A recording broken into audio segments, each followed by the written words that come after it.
Starting off my NFL preview for the Week 7. We'll go off to the game in the Meadowlands with the Jets versus San Diego Chargers. Keys for the Jets are going to be game is you're going to have to try to get that running game back on track. You're averaging 80.8 yards per game rushing the football. 31st in the league, second to last in the team in the league. You pride yourself on ground and pound. You gotta run the football better with Sean Green or LaDainian Tomlinson or Joe McKnight. Find one of those guys where you can run the ball effectively and help Mark Sanchez out. Another key for the game, Jets are going to be protecting Mark Sanchez.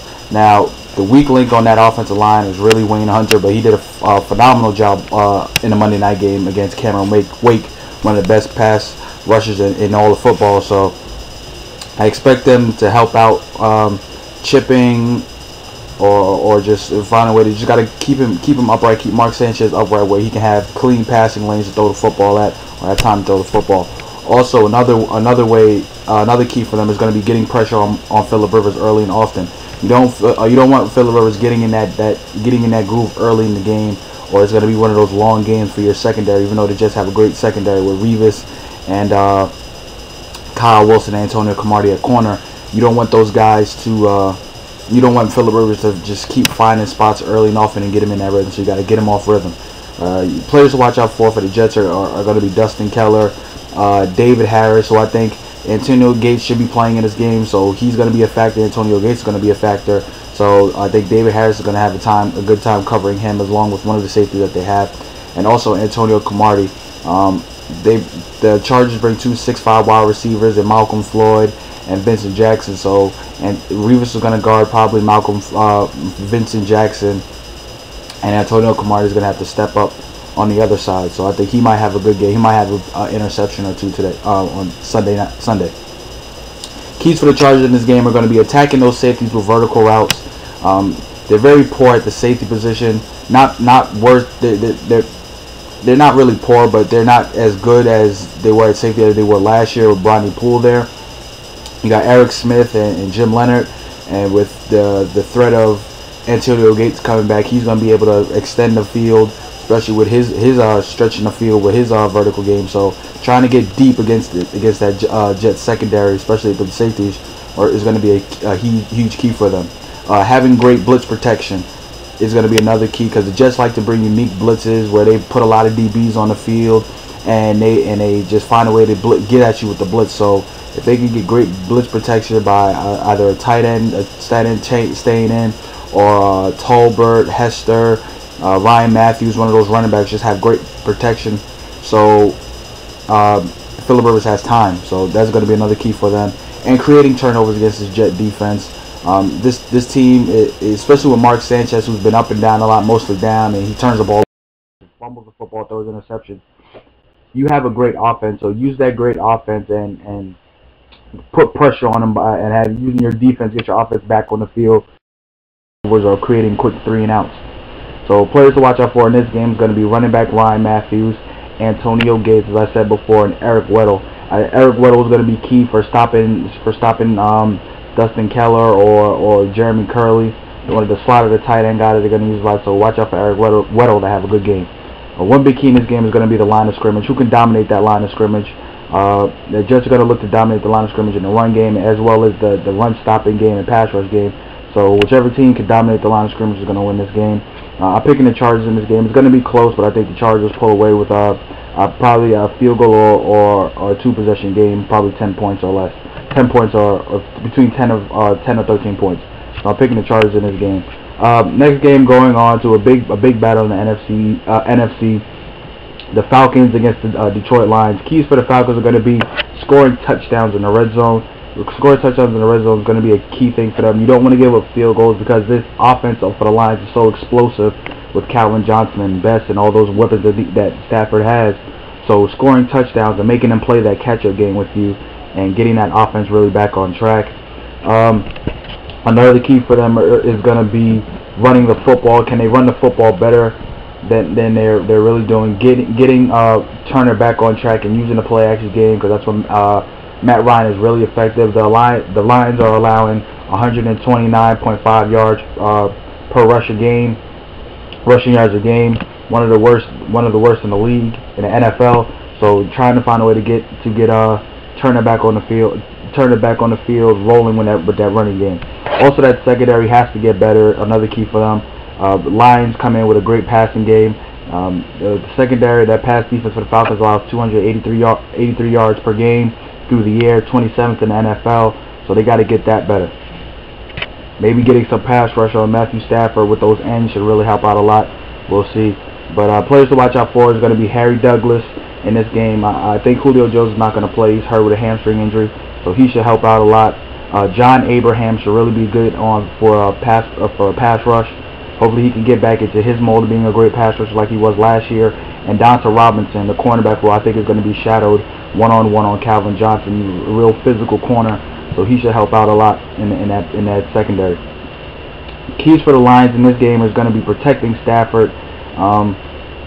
You're not really running the ball as much as you can, as much as you want to be. So you're going to be having a lot of passes thrown. So you have to protect Stafford, especially with those two ends in Edwards and Abraham coming at those bookend positions.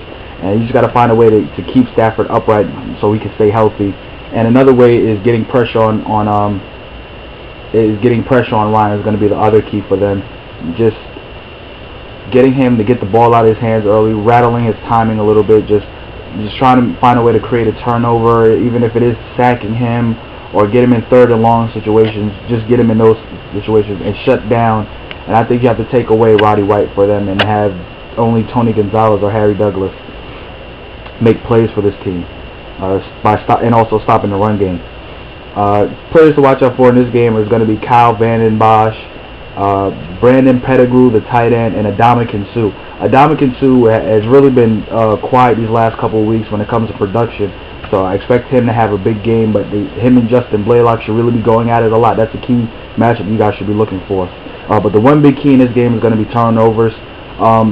Both these defenses are really struggling, but if whoever can be opportunistic on getting turnovers or creating turnovers would be able to win this game, since you have two high-powered offenses. I think this game is going to come down to the last possession, who gets the ball, because these two offenses are really great in scoring. So whichever one can get a turnover, lead the turnover battle, should win this game. I'm taking Atlanta in this game. I think Atlanta is going to start building success, starting to win games, starting to get in the flow. This is going to be a big game for Atlanta, and there's a big game also for the Lions, because now we get to see they get their first loss of the season. So I want to see how this young team really reacts to losing their first game, and just the controversy that happened last week with Jim Harbaugh and Coach Schwartz. So I'm picking Atlanta in this game. Moving on to the last game on the docket. The Houston-Tennessee game, AFC South matchup. This is the big matchup for this division, for the leader. Keys for Houston are going to be getting that passing game off to a good start. You still don't have Andre Johnson back, but they know what they're going to do with the Arian Foster with the run game. So trying to find a way just to free up that extra safety, get that safety out the box, open up that deep passing game, whether it be Jacoby Jones or Kevin Walters or Derek Mason or even the tight end Owen Daniels. Just getting that passing game open a lot. Stuffing 8 in the box. CJ 2K, Chris Johnson hasn't really been running the football as great. He's actually having a really bad year, but just still, you gotta give him attention. So stack 8 in the box. Let Matt Hasselbeck beat you with those weapons and beat you with his arm and those weapons that he has out there. And also dominating the line of scrimmage. You have to dominate both lines of scrimmage, especially in the run. They're very stout. I like in the run game. They're very stout in the run and run defense. So just you got to dominate both lines of scrimmage. Getting a pass rush with that defensive line, dominate that offensive line, and vice versa. Key players to watch out for in this game: J.J. Watt, the rookie out of Wisconsin. Expect him to do some damage in this game. Arian Foster, the running back, and as well as Owen Daniels, the tight end. Keys for the Tennessee Titans in this game are going to be getting Chris Johnson off to that good start. He needs a really breakout game. The Tennessee Titans are dead last in rushing, 66 yards per game they're averaging on the ground, which is really not them. They want to pride themselves on running the football. It's amazing how they're still winning games with Matt Hasselbeck without great weapons on the outside when they lost Kenny Britt, and with the way they're rushing the football right now. Another key for them is going to be find a pass rush to get to Matt Schaub. They've really been struggling getting to the quarterback, so I think they have to find a better way to get to the quarterback with pass rush. And the final key for this game is going to be stuffing the run. They give up 105 yards on the ground. It's top 10 run defense in the league. They're number 10. You can stop Arian Fawcett. I think you could be able to beat this team. So if they could stop Arian Fawcett and just force Matt Schaub to win the game for them, I think they have a really good shot at winning this game. Players to watch out for in this game for the Tennessee Titans are going to be Damian Williams, a wide receiver. They have to find another wide receiver threat, whether it be Washington or Lavelle Hawkins or the tight end Cook. Just find somebody else for Matt Hasselbeck to help out. Free safety Michael Griffin, he should be helped out in the run game, as well as also Owen Daniels. Owen Daniels is going to be targeted a lot this game, so he should be locked up on him a lot too. And Jarrell Casey, the rookie out of USC, who should be able to help in the run game. If he could get into gaps, get gap penetration through the run game, he should be able to shut down Foster. So watch out for him. But the one big key in this game is special teams. This game is really balanced out on both sides. If you look at the offenses and you look at the defenses, so whoever's going to be able to make that big play in special teams, maybe it'd be a kick return for a touchdown, a punt return for a touchdown, or just making field goals with these two good really solid kickers that they have out there. I'm taking Tennessee in this game. I think Chris Jones should be able to have a big game, and I think Matthew Hasselbeck will make a couple of mistakes, especially with that really good solid defensive secondary that the Titans have. So I'm picking the Titans in this game. Let me know what you guys think. What are your favorite teams? Who do you think is going to win those games? And I'll talk to you guys later. Make sure you subscribe to the top of the page as well. Alright, thanks guys.